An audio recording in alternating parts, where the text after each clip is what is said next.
Đó giờ mà mơ xạ màu dần anh tiền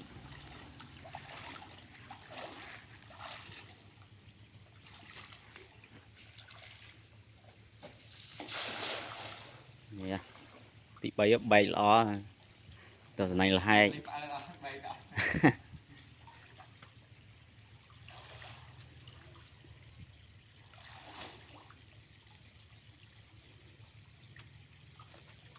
cho vào này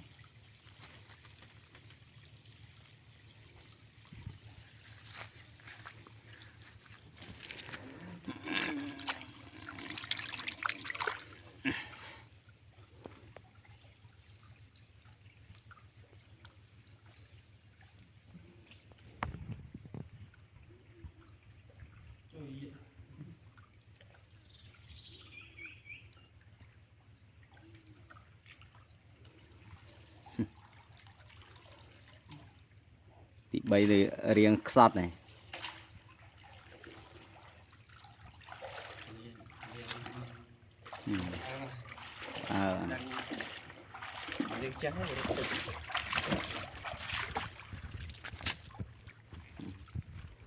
ba này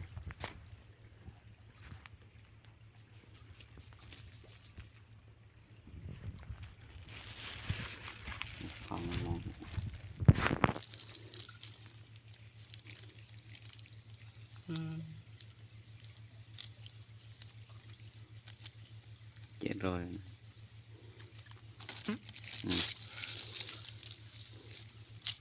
đi phò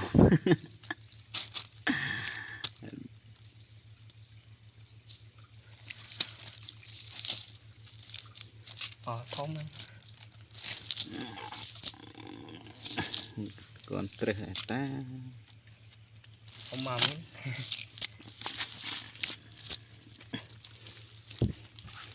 chơi đây giờ bà đây giờ bà này quá có cho thông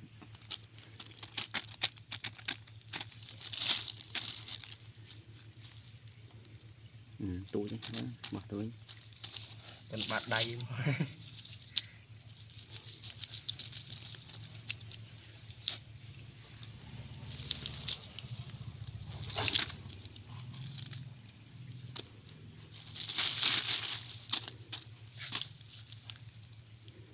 tự bỏ về nha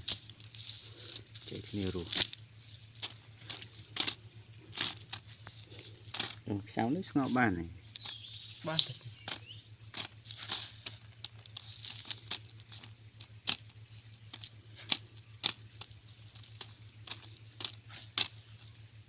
và muốn bong lại bán trái lương mua lòng trong một phân vi trừ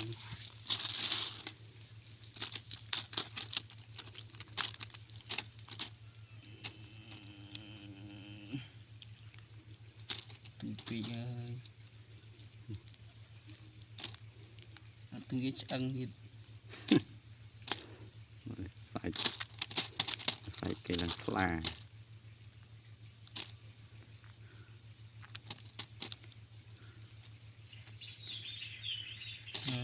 đầy bật na trong sạch sò phải làm rạch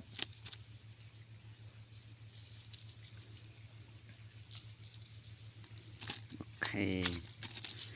à